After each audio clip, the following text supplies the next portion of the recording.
ನಮಸ್ಕಾರ ವೀಕ್ಷಕರೇ, SR Kannada TV ಚಾನಲ್ಗೆ ಸ್ವಾಗತ. ನಾವು ನಿಮ್ಮ ಜ್ಯೋತಿಷ್ಯ ರತ್ನಾಕರ ಪಂಡಿತ್ ಗಣಪತಿ ಭಟ್ ಗುರುಜಿ. ವೀಕ್ಷಕರೇ, ಅಘೋರ ಮಂತ್ರದ ಸಹಾಯ ಪಡ್ಕೊಳ್ಳಿ. ಏನು ಅಘೋರ ಮಂತ್ರದ ಪ್ರಯೋಗ? ಕೋರ್ಟ್ ಕಚೇರಿ ವ್ಯಾಜ್ಯಗಳಲ್ಲಿ ನೀವು ಜಯಶೀಲರಾಗಬೇಕಾ? ಸರ್ವ ಕಾರ್ಯಗಳು ನಿಮ್ಮ ಇಚ್ಛೆಯಂತೆ ನಡೆಯಬೇಕಾ? ಅಘೋರ ಮಂತ್ರದ ಪ್ರಯೋಗ ನೀವು ಮಾಡಿ ನೋಡಿ, ನಿಮ್ಮ ಇಷ್ಟಾರ್ಥ ಕಾರ್ಯ ಸಿದ್ಧಿಯಾಗುತ್ತೆ. ಪ್ರಥಮವಾಗಿ ನಿಮಗೆ ಗೆಲುವಾಗುತ್ತೆ ಪ್ರತಿಯೊಂದು ಕೆಲಸದಲ್ಲಿ. ಅಣ್ಣ ತಮ್ಮಂದಿರು, ಅಕ್ಕ ತಂಗಿಯರು, ಬಂಧು ವರ್ಗದವರು ಭೂಮಿ ಜಮೀನು ಕಟ್ಟಡ ನಿವೇಶನಗಳಾಗಿ ಮನಸ್ತಾಪ ಮಾಡಿಕೊಂಡು ಕೋರ್ಟ್ ಕಚೇರಿ ವ್ಯಾಜ್ಯಗಳಿಗೆ ಅಥವಾ ಕಚೇರಿ ಮೆಟ್ಟಲಿರುವುದು ಸಹಜ. ಆದರೆ ಇವತ್ತಿನ ಕಾಲಮಾನದಲ್ಲಿ ಇದರ ತೀರ್ಮಾನ ಬರುವ ಹೊತ್ತಿಗೆ ವರ್ಷಗಳೇ ಕಳೆದು ಹೋಗಿರುತ್ತೆ.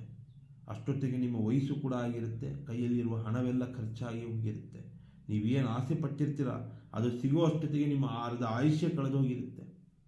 ಆದ್ದರಿಂದ ನೀವು ಸಾಲಗಾರರಾಗಿ ಕೂಡ ಆಗಿರ್ತೀರ, ದುಡ್ಡು ಕಳ್ಕೊಂಡು. ಇಂತಹ ಕೋರ್ಟ್ ಕಚೇರಿ ವ್ಯಾಜ್ಯಗಳಲ್ಲಿ ನೀವು ಜಯಶೀಲರಾಗಬೇಕು ಅಥವಾ ರಾಜಿ ಸಂಧಾನದ ಮುಖಾಂತರ ಈ ಸಮಸ್ಯೆ ಇಲ್ಲಿಗೆ ಶಮನವಾಗಬೇಕು ಅಂದರೆ ಅಘೋರ ಮಂತ್ರದ ಪ್ರಯೋಗ ನೀವು ಪಡ್ಕೊಳ್ಳೇಬೇಕಾಗ್ತದೆ.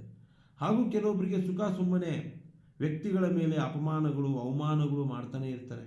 ಇಲ್ಲ ಸಲ್ಲದ ವಿಚಾರಗಳಿಗೆ ನಿಮ್ಮನ್ನು ತಪ್ಪಿತಸ್ಥರನ್ನಾಗಿ ಮಾಡ್ತಾರೆ. ನಿಮ್ಮನ್ನು ತಪ್ಪಿತಸ್ಥರನ್ನಾಗಿ ಮಾಡಿ ಕೂಡ ಅಪಮಾನಗಳಿಂದ ಕೋರ್ಟ್ ಕಚೇರಿ ವ್ಯಾಜ್ಯಗಳ ಮುಖಾಂತರ ನಿಮ್ಮನ್ನು ನರಳಿಸ್ತಾ ಇರ್ತಾರೆ. ಇದರಿಂದ ಮಾನಸಿಕವಾಗಿ ಹಾಗೂ ದೈಹಿಕವಾಗಿ ನೀವು ನರಳುತ್ತಾನೆ ಇರ್ತೀರ. ಈ ಷಡ್ಯಂತ್ರದಿಂದ ಹೊರಗೆ ಬರಲು ಕೂಡ ನೀವು ಈ ಒಂದು ಅಘೋರ ಮಂತ್ರದ ಸಹಾಯ ಪಡ್ಕೊಳ್ಳಿ. ಗ್ರಂಥಿಗೆ ಅಂಗಡಿಯಲ್ಲಿ ಸಿಗುವಂತಹ ಒಂದೇ ಒಂದು ಬ್ರಹ್ಮದಂಡಿ ಗಿಡದ ಬೇರನ್ನು ನೀವು ತೆಗೆದುಕೊಂಡು ಬನ್ನಿ.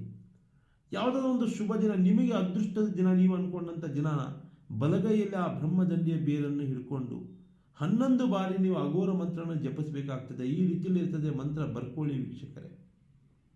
ಓಂ ಸ್ಫುರ ಸ್ಫುರ ಪ್ರಸ್ಫುರ ಪ್ರಸ್ಫುರ ಘೋರ ಘೋರ ತನತರೂಪ ಚಟ ಚಟ ಪ್ರಚಟ ಪ್ರಚಟ ಕಹ ಕಹ ಮಮ ಮಮ ಮಂದಾಯೇ ಮಂದಾಯೇ ಖಾದಯೇ ಖಾದಯೇ ಹೂಂ ಪಟ್ ಸ್ವಾಹ. ಈ ಒಂದು ಅಘೋರ ಮಂತ್ರವನ್ನು ಇನ್ನೊಮ್ಮೆ ಹೇಳ್ತೇನೆ, ಬರ್ಕೊಳ್ಳಿ ವೀಕ್ಷಕರೇ. ಓಂ ಸ್ಫುರ ಸ್ಫುರ ಪ್ರಸ್ಫುರ ಪ್ರಸ್ಫುರ ಘೋರ ಘೋರ ತನತರೂಪ ಚಟ ಚಟ ಪ್ರಚಟ ಪ್ರಚಟ ಕಹ ಕಹ ಮಮ ಮಮ ಮಂದಾಯ ಮಂದಾಯ ಖಾದಯ ಖಾದಯ ಹೂಂ ಪಟ್ ಸ್ವಾಹ. ಈ ಒಂದು ಅಘೋರ ಮಂತ್ರ ನೀವು ಆ ಬ್ರಹ್ಮದಂಡಿಯ ಬೇರಿಟ್ಕೊಂಡು 11 ಬಾರಿ ಜಪಿಸಿ ಆ ಬೇರನ್ನು ತಗೊಂಡು ಯಾವುದೇ ವೃತ್ತಿ ಕೆಲಸಕ್ಕೆ, ಕೋರ್ಟ್ ಕಚೇರಿ ವ್ಯಾಜ್ಯಗಳ ವಿಚಾರ ಇದ್ರೂ ಕೂಡ ಅಲ್ಲಾದ್ರೂ ಹೋದ್ರೂ ಜಯಶೀಲರಾಗ್ತೀರಾ. ರಾಜಿ ಸಂಧಾನದ ವಿಚಾರಗಳ ಹತ್ರ ಹೋದ್ರೂ ಕೂಡ ಜಯಶೀಲರಾಗ್ತೀರಾ. ಅಪಮಾನ ಅವಮಾನದ ಜಾಗಕ್ಕೆ ಹೋದ್ರೂ ಕೂಡ ನೀವು ಮಾನ ಸನ್ಮಾನದಿಂದ ಹೊರಗೆ ಬರ್ತೀರಾ. ಇದಂತೂ ಸತ್ಯ ವೀಕ್ಷಕರೇ. ಅಘೋರ ಮಂತ್ರದ ಸಹಾಯ ಪಡ್ಕೊಂಡು ಕೋರ್ಟ್ ಕಚೇರಿ ವ್ಯಾಜ್ಯಗಳಿಂದ ನೀವು ಜಯಶೀಲರಾಗ್ತೀರಾ. ನಮಸ್ಕಾರ ವೀಕ್ಷಕರೇ.